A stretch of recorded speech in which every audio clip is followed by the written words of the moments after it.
folks, and welcome to another episode of Technicational. Now today we'll be doing the full review of the Samsung Galaxy S7 Edge.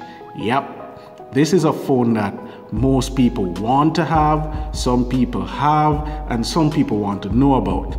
Now, we can't talk about all the features this phone has because from day one, Samsung has been putting in a lot of features in their Galaxy line. So what we're going to point out is the new features that are actually in the S7 and weren't in the S6 and the S5. So that way we can actually keep the video below the 13-minute mark. I know a lot of people will be happy about that. Anyhow, let's get started.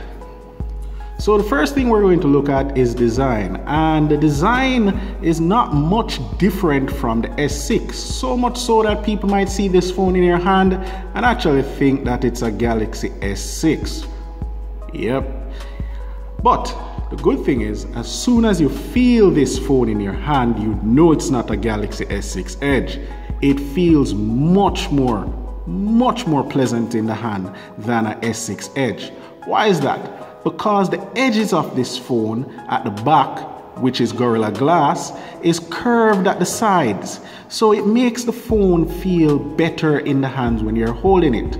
Also missing is the IR blast at the top. So you won't be able to use this phone as a remote control for your TV or anything else in your house. So give up on that idea, it's not coming back. Some things that made the way back to the S7 and S7 Edge is, guess it? Yeah, the use of SD cards. You finally can use SD cards on your phone. Well, I couldn't call that a feature. It actually came out when it should be in, and now it's back in, so is it a feature? Also, the S7 Edge can be submerged in water, and it is also dust proof. It is definitely a good addition to know that your phone is waterproof and dust proof, because you have a lot of accidents that are possible, can happen. Face it folks, shit happens, and you want to know that your phone can withstand the crap of your life, especially if you're going to spend a lot of money on your phone like a Galaxy S7 Edge. So it's thoughtful enough to know that your phone can withstand all hell of abuse. So let's move on to specifications. Now, the Galaxy S7 Edge is definitely one of the high-end phones of 2016, and you get a lot of things crammed into the device. People, this is going to be a mouthful, so please take note.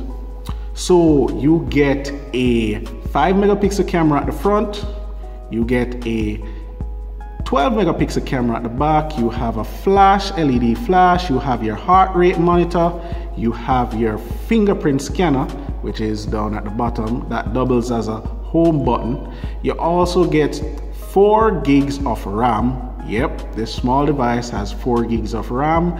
You get 32 gigs of RAM to store your files, your pictures, whatever you want to store on the phone. You also get a SD card slot that you can ramp up the storage even more. The phone is waterproof, dust proof. You have a display that is Quad HD. It's a 5.5-inch Quad HD screen that is curved at the side. Man, that's definitely a mouthful.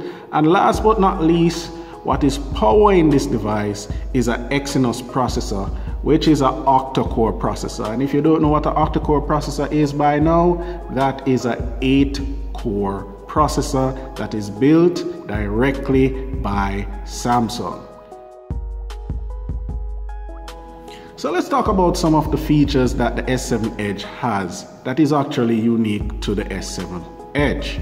So the first thing is that the Edge display got a pretty decent update. You have your App Edge, which you can display now 2 columns of apps that you want to have quick access to. you still have your people edge where you have 5 contacts you can actually quick access to call or anything like that. You can call, text, or email the contacts you have in people edge. Next thing, you can add trends from Twitter.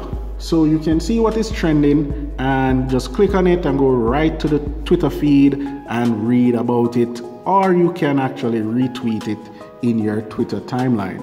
That's quite good for people who want to keep up with the trends on Twitter. Sadly, I'm not one of those persons. You can also add a lot of stuff to the edge screen. You just go into settings and you can actually go to more things that you want to be displayed. You can actually display the calendar, weather. You have a compass app. You have RAM status you can put there as well, data usage, and you can also download some stuff. I still don't understand why you want to use this as a ruler. Why? Another unique feature of the Galaxy S7 is the always on display. You won't get this on the S6. Now, what is this? This is something that you can go into activate, and you can either put the calendar or the time or a mixture of clocks on the standby screen. It's always on. Now, people may ask, this thing might drain the battery, make the battery worse than it already is. No. It actually does work properly. There's only one gripe for me. The notification system on this sucks. You won't be able to actually access your notifications on it. All you will see is you have a message, you have a tweet, but you can't actually get into the phone by tapping the icons. So speaking of always on display, I have to commend Samsung for this Quad HD display. It is beautiful. It works perfect no matter what lighting it is in. I really do like this display, and the size is just perfect to watch videos on. So I've been told by a lot of viewers that I should change the benchmark that I am using, the benchmark app. So this week we're going to actually use probably we'll just mix things up and just use 2. We're going to run Geek Benchmark 3 and Quadrant Standard and see how that fares out for the Galaxy S7 Edge. So the first one we're going to run is Geek Benchmark 3 and see what it comes up with. Let's go.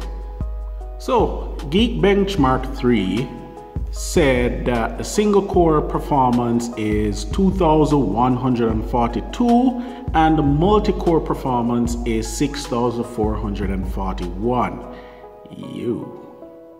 Wow. So let's see how this phone compares to other phones on the market. And here is the Galaxy S6, which is 1264. So the S7 is pretty much faster single core performance than the S6. Let's see multi-core. So we scored 6441 and the S6 got 4108. That's pretty significant. Wow. Anyhow, you know how it goes. Benchmark, but that doesn't explain if the phone can actually handle the stuff you're throwing at it. So we're heading right into a game, and we're not going to spend long on it. People have been asking me to use FIFA, so here we go. The first FIFA on a S7. Where is that thing? People, be warned, I am not good at this game. Let's talk about the next feature that the Samsung Galaxy S7 and S7 Edge has. It's called Game something another. What is it? Game Experience. You know what? Let's just call it an app that you can put in games. I don't remember the name. Trust me, that thing slipped me so many times. Oh, that's what it named. Game Tools. Ha ha. I knew I would remember you. Anyway, so in Game Tools, you have the ability to turn on recording, screen shots, you can minimize the game, you can lock the recent app button so you don't come out of the game by accident. I don't know why I would do that. You can actually block all alerts so you don't get any calls, you don't get any notifications. Yeah, this is definitely for some serious gamers. Anyhow,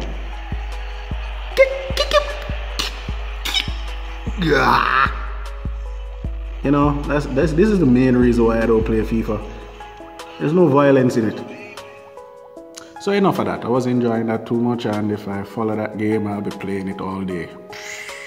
Anyhow, we're moving on to camera quality. Now this is something that most people want to know because Samsung did something different this year. Instead of upping the megapixel on their back camera, they actually stepped it down a bit. The S6 had a 16 megapixel camera, but the S7 has a 12 megapixel camera. Why is that? Well, Samsung heard what people were saying. People were saying they wanted to take better picture in low lights and in dark areas. So to achieve this, they had to put in a lot of work into a 12 megapixel camera, which they couldn't do with a 16 megapixel camera. So is it worth it or is it not? Well, here are some photos that I took with the S7 Edge, and I also used my Note 4 to take the same photos in different lighting, and you compare and be honest, which one do you think looks better?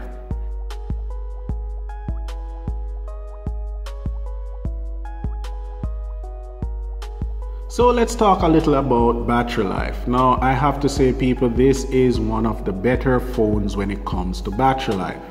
I can actually get a day and a half without no problem with the S7 Edge. This is something that was not practical at all with a S6 for me. Hear what? Final thoughts. The S7 Edge is a pretty decent phone, durable, yes, very durable, and it also works pretty well. I haven't had this phone slowing down at least once on me when I'm using it. It's pretty solid when it comes to performance. There's no lag, there's no problem with it. The camera quality is decent, as I showed you before. The night pictures are really good, and the fingerprint scanner works much better than the S6. So folks, thank you for watching, and again, if you haven't subscribed, please do. Until next time, peace.